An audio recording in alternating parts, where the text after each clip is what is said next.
Hey everyone, welcome back to Walking with Jesus Daily. We are in day 58 of the year 2025. It's actually like the 61st day of the year, I think, or 62nd, I don't know. We started a few days into the year. Anyway, for us, it's day 58.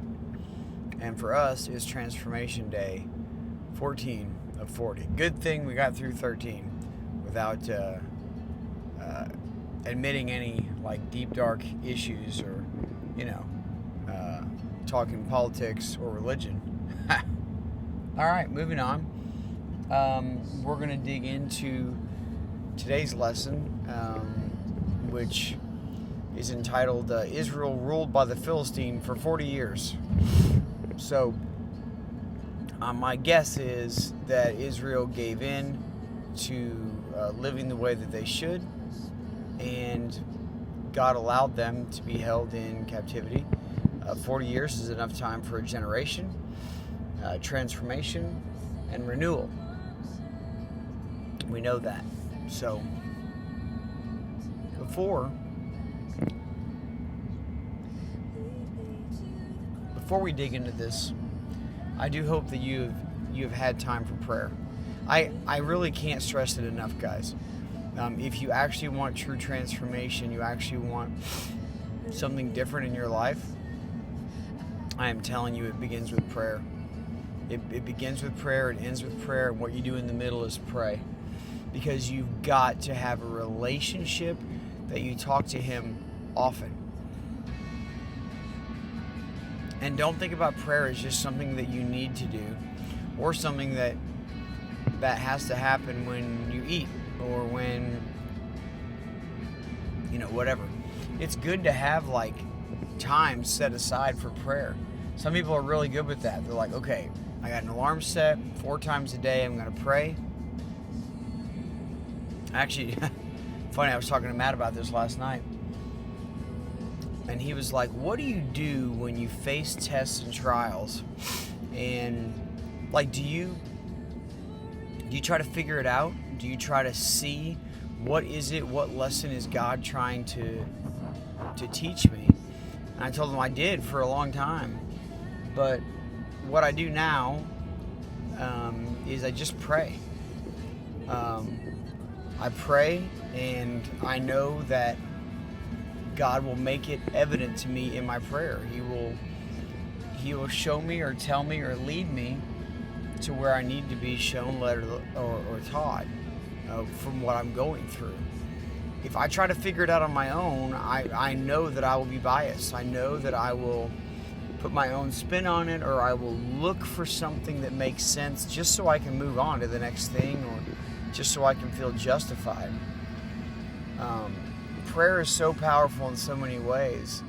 And he said, how do you, sometimes it's just hard for me to get into that deep prayer where I need to be and want to be.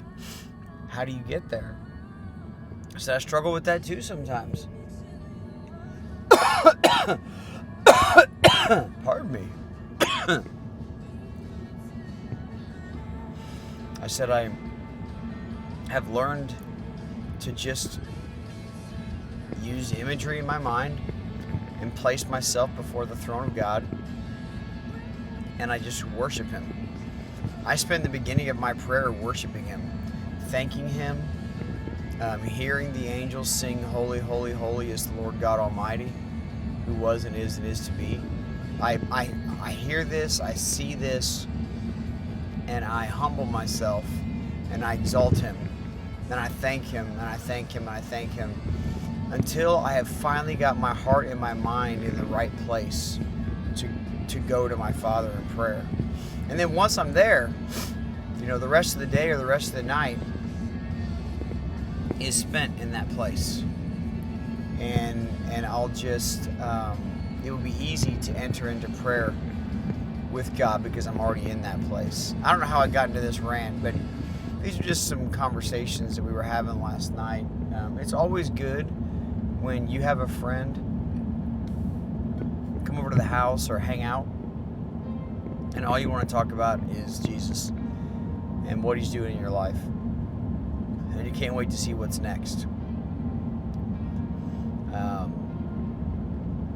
Consider it all joy when you encounter various trials. God is making you whole. Let's go. Judges. We're going to be in Judges today. Judges 12, 13 through 15. So not much there. And then Judges 13, 1 through 25. So this is going to continue to tell the story of Israel. Continue to tell the story of God's children, who he refers to.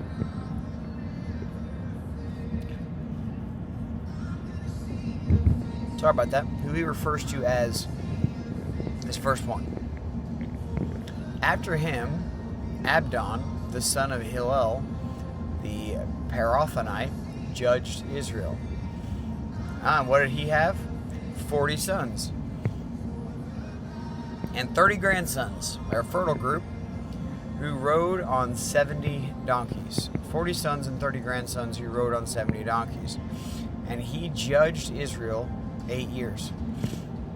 It's interesting when you read about these things, about all these kids and grandkids. Remember that everything is a blessing from God, but it was really seen as a blessing from God if you had a bunch of sons.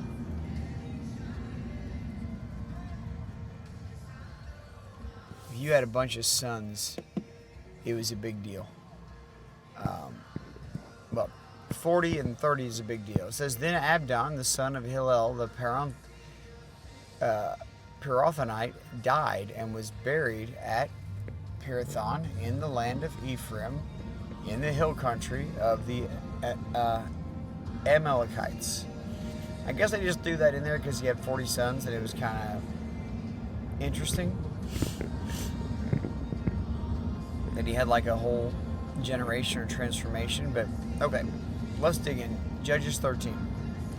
And the people of Israel again did what was evil in the sight of the Lord, so the Lord gave them over to the hand of the Philistines for 40 years. For 40 years, he allowed them to be punished for what they chose. Listen to what it says. The people of Israel again did what was evil in the sight of the Lord. They chose evil. They chose to do evil knowing who God is. And it says, so the Lord gave them into the hand of the Philistines. Just gave them over. Said, if this is what you're whoring after, if this is what you want, here it is. I feel like we as a country get that sometimes. I feel like God gives it to us sometimes.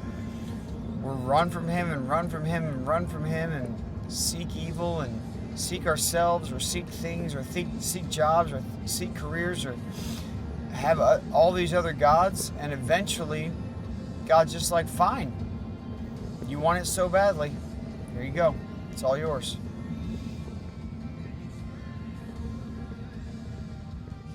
You know, it's like thinking about heaven and hell and how all of that works. It's never, God is never condemning us to hell. It is always us choosing. Every person that doesn't believe in the scriptures that God has written for us and kept for us and put in many different languages and put it on our phones. I know it's difficult. We're trying to find a way out of this, but there is none. But there's a way into it. But anyway, when we look at this and we talk about this and we think about this,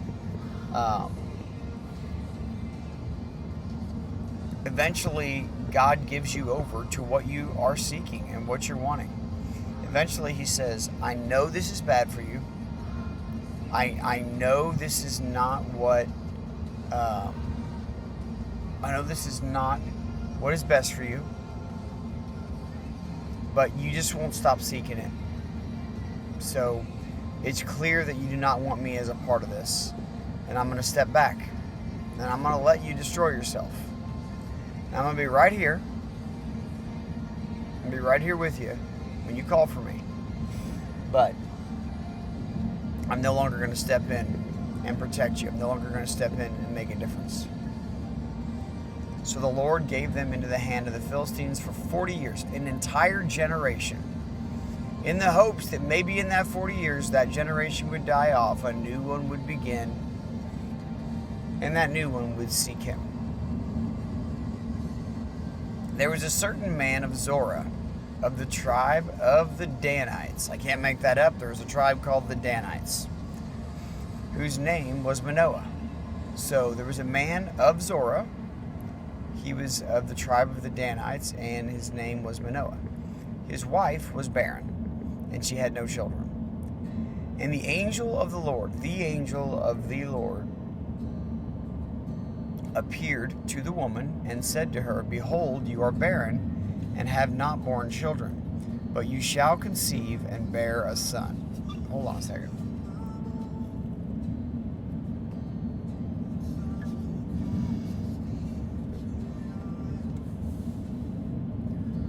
Is it me, or we heard this story a couple times? All right, let's keep reading. You shall conceive. That's how you're going to get pregnant. You'll conceive, and then you'll bear a son.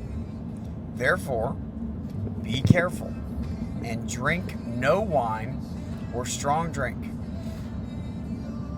and eat nothing unclean. For behold, you shall conceive and bear a son. So no alcohol, no wine, no strong drinks, eat nothing unclean. You're going to have a child, and it's going to be a son, what you've always wanted. No razor shall come upon his head, for the child shall be a Nazirite to God from the womb. And he shall begin to save Israel from the hand of the Philistines. So while this is going on,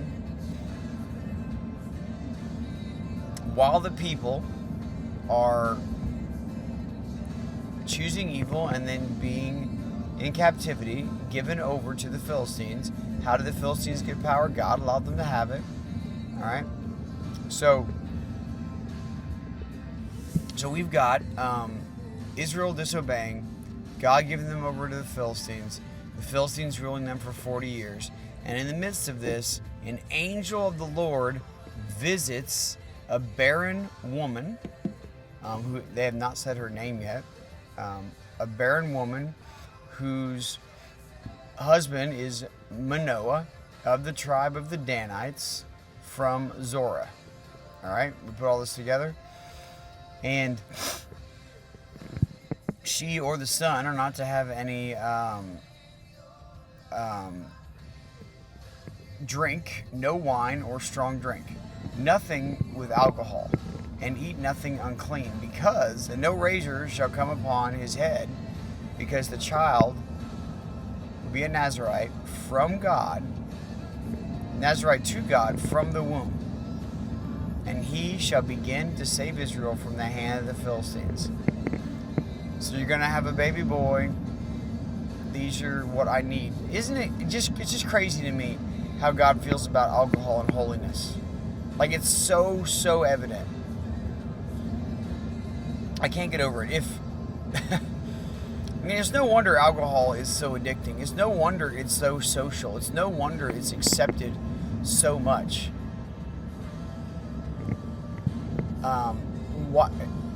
If it keeps you from being holy, set apart, acceptable before God, then it's an easy thing to put in front of somebody.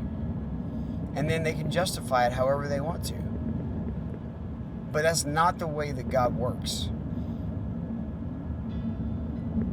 Anyway,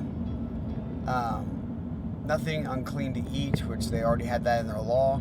That was for safety reasons. That was to protect them from death. And no razor shall come upon his head. And this little boy is going to save them from the Philistines.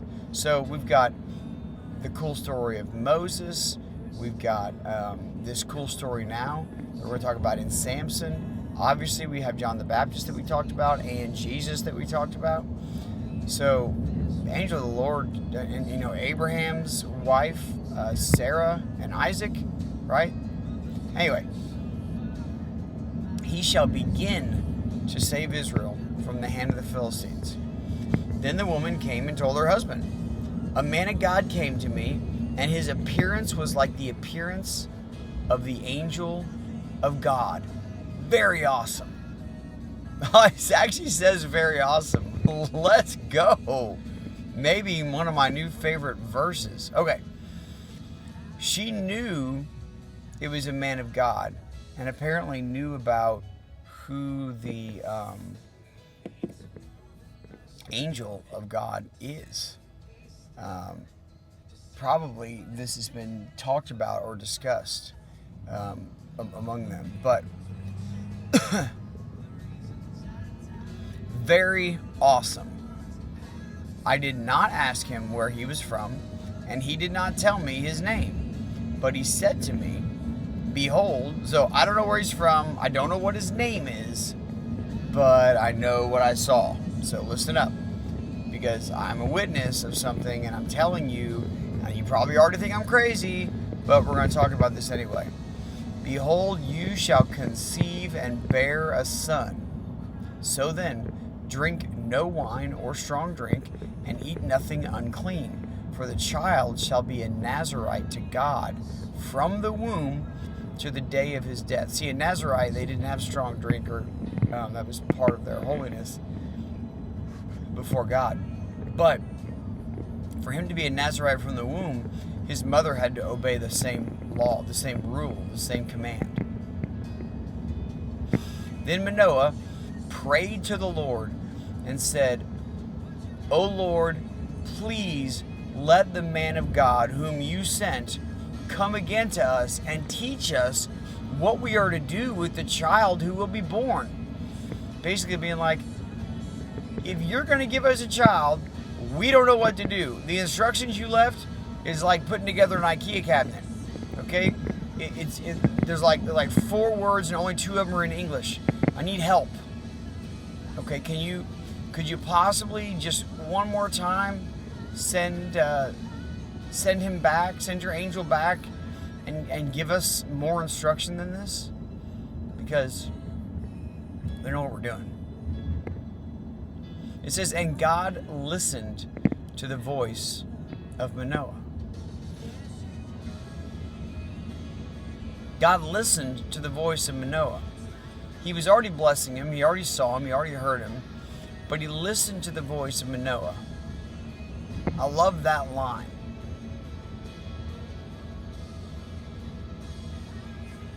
And the angel of God came again to the woman as she sat in the field. It's Manoah praying. He needs to be more specific, because the angel of the Lord is once again coming, but visiting his wife as she sits in the field. But Manoah, her husband, was not with her. So the woman ran quickly and told her husband. I'm sitting here thinking about this. I'm like, of course, this angel could come at any time, and could have just went to Manoah, and could have whatever. But the story is not that way. The story is she was in a field, and he came to her. So the woman ran quickly and told her husband, behold, the man who came to me the other day has appeared to me. And Manoah arose and went after his wife and came to the man and said to him, are you the man who spoke to this woman? So angels must look like us. Like there's something special about them, some power, some spiritual power, but they look like us, guys. They look like us. And if they look like us,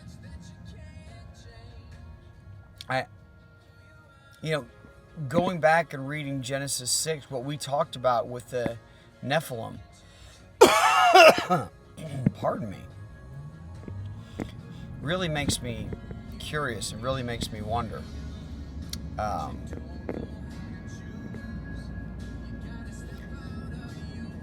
Even more than normal, because how would you tell the difference? There's just something about them that's special or powerful. So if angels look like us, how do we even know when we're in their presence? Is it still that way today? All right. Are you the man who spoke to this woman? He said, I am. That's an interesting answer. The angel of the Lord responding with the words that God responded with Moses, saying, I am. And Manoah said, now, when your words come true, what is to be the child's manner of life? And what is his mission? Since we haven't had a kid yet, but you're telling me that I'm going to have one, and you've kind of given me instructions on like his hairdo and what he is to eat or drink, like we can do those things, check.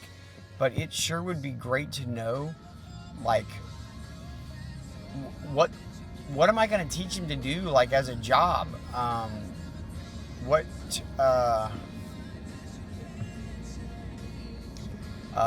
will his mission be? Like, how is he going to free us from the Philistines? This is what we're told.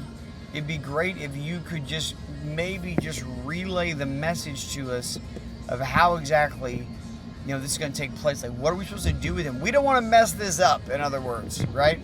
Like, he says, when your words come true, not if, but when. Manoah believed. Manoah believed his wife. Just needed maybe a little bit of evidence himself. I don't know. Or maybe he was truly excited and scared at the same time because he'd never been a parent before. This is a reasonable question. When your words come true. I know what you're saying is true. But when they come true,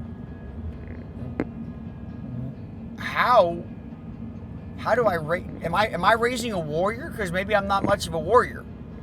Am I raising like this great battle man? Like, do I have to have him in the gym all the time?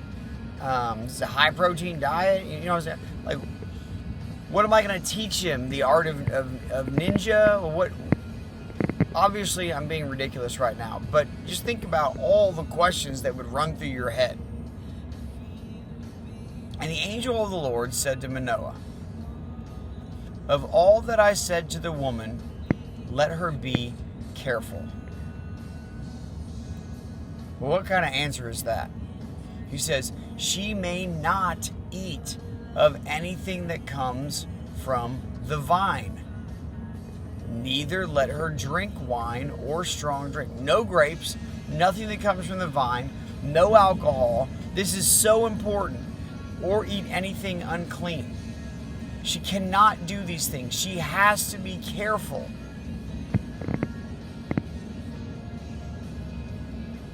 She has to be careful. God has picked her. Her, Manoah. God has picked her to bring forth a deliverer of the Philistines, who he allowed them to go into captivity. Do not start trying to understand God. Do not go on trying to understand people. Because it's pretty simple. God is holy. People are sinful. God wants to be with his people, but we keep choosing the world.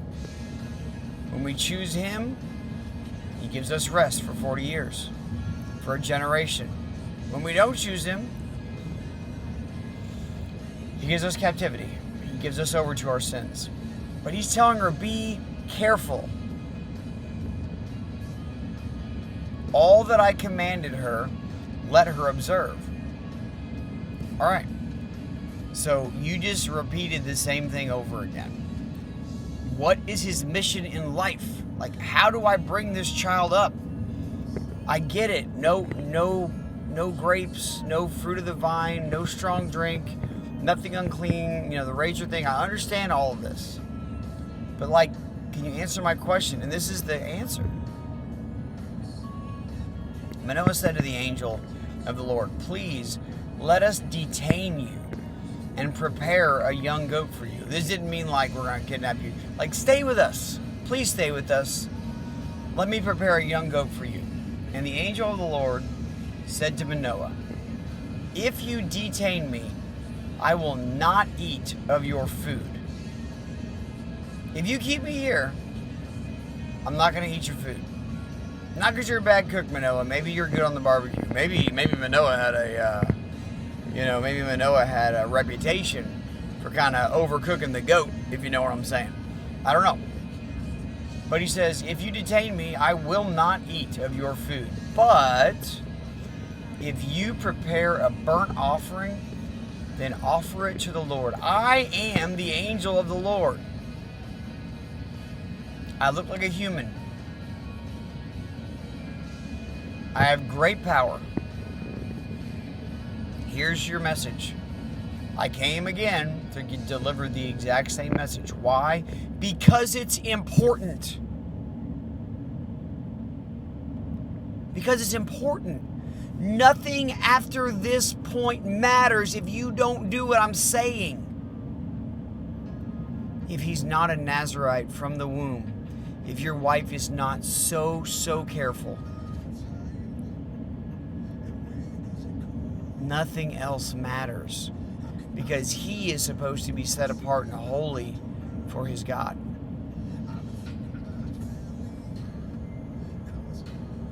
It says, for Manoah did not know that he was the angel of the Lord. He just thought he was a man. Isn't that crazy? Manoah couldn't tell. Thought he was a prophet maybe, or somebody delivering a great message. Isn't that crazy? Manoah did not know that he was the angel of the Lord.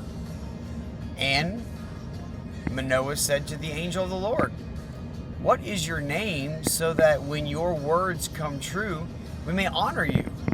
You're giving us a great blessing here. We want to honor you. We want to feed you. We want to keep you with us.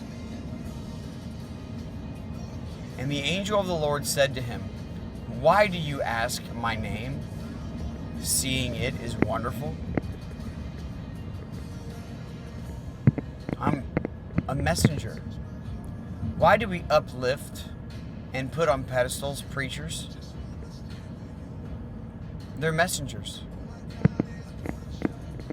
If a preacher does his job,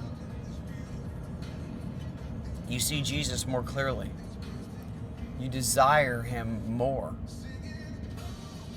The face of the church is Jesus, not the preacher.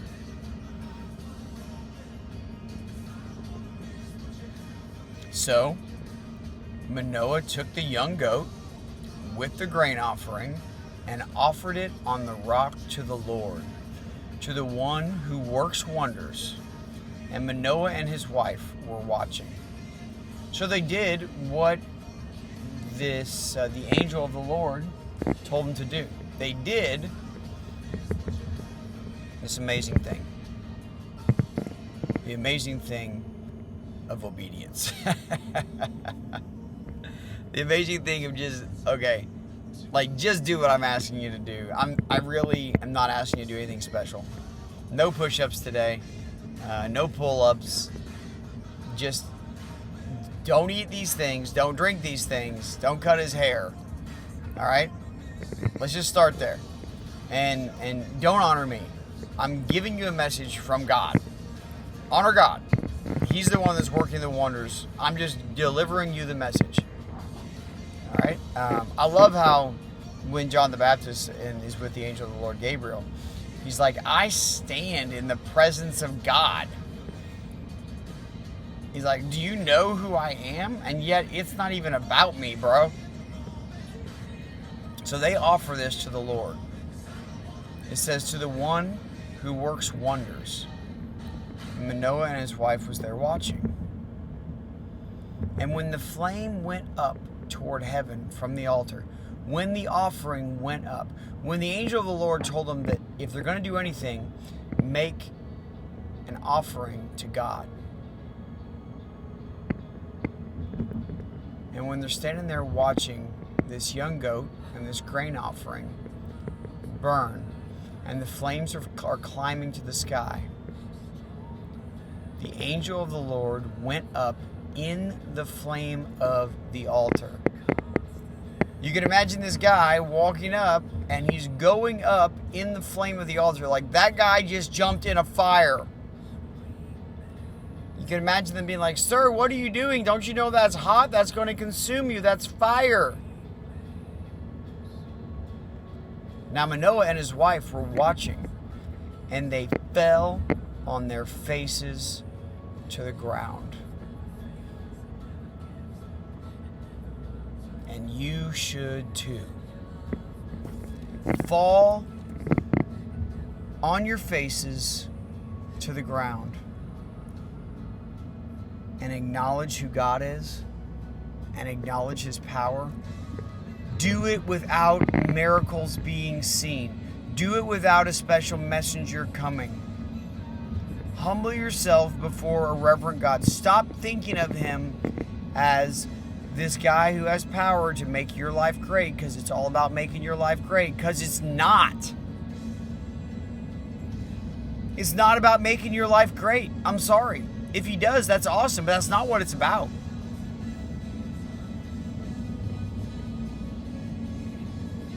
The angel of the Lord appeared no more to Manoah and to his wife. So as far as we know, they never got their answer. All right?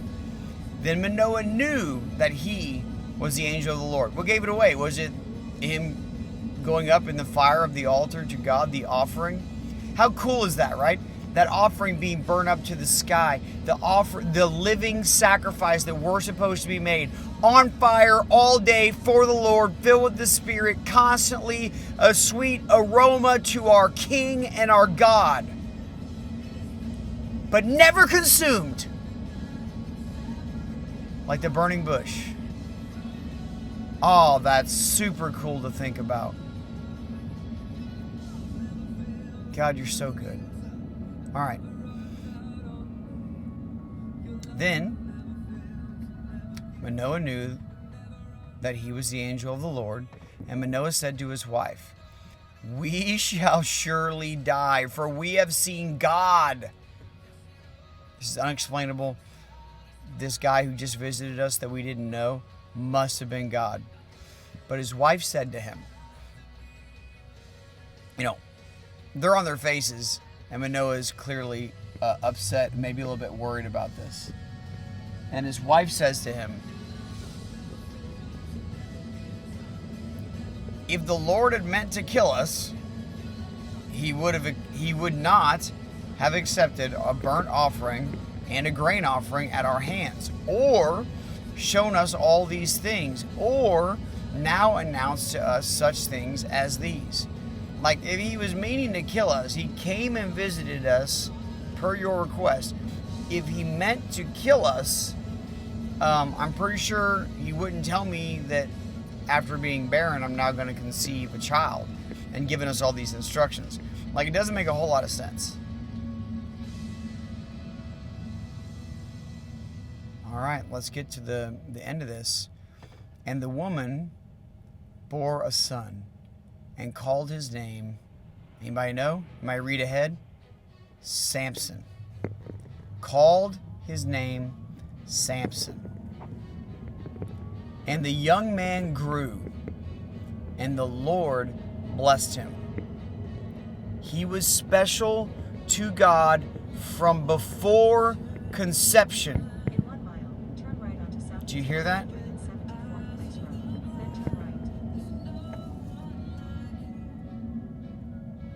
Special to the Lord before he was even created.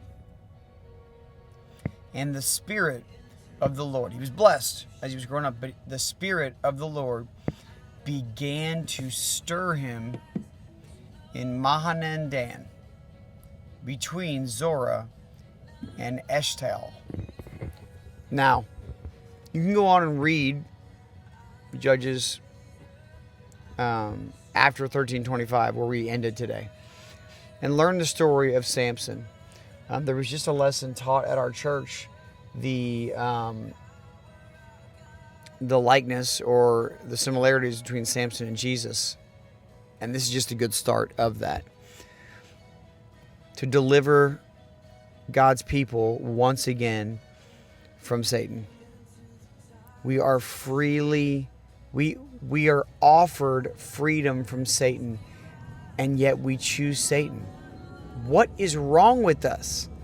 Because of our pride? See, Satan just keeps inflating our pride so that we never say, I have sinned. And we never say that I need to repent before God. God needs to come and show himself to me. That's how prideful we get.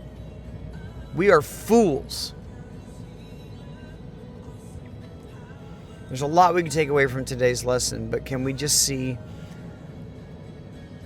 that God had a plan even in this 40 years of captivity that he gave over to the Philistines over his people for the purpose of raising one up, a judge, for the purpose of teaching his people, of flushing out a generation of sinners and bringing up a generation. I pray, guys, that we are bringing up a generation of believers, a generation who does not love sin, but instead loves God. It's 3-letter words, SINGOD. DEVILJESUS. Yes, I just counted those letters out on my finger to make sure that was accurate. Or you can do SATAN. Doesn't matter. It matches up the same. We have got to choose him. We have got to teach our children to choose him. We've got to live out a life of choosing him. Now you have arrived at your destination. Would we rather have 40 years of peace or 40 years of 40 years of being ruled by evil, waiting for an entire generation to die off? You say, but why should I be punished for all the sin of other people when I'm not taking part of it? I don't have an answer to that. Okay, this is my answer. Teach your people, teach your generation to love God. Go do your part. Maybe God will see that and set you apart. Maybe not. Maybe you'll just suffer for him. It won't matter because you're going to glorify him either way. But let's constantly be ready. Let's constantly be preparing our children. Let's choose God. Let's choose holiness. Let's choose anything that keeps us walking with him, and let's get rid of anything that keeps us from walking with him. Feel guilty when you do things unholy, so you can take that guilt straight to God, lay it at his feet, and not return to that pile of vomit. God is good, and he loves you, and he has made a way. The world must know, and we must live it. I love y'all, and I will see you next time.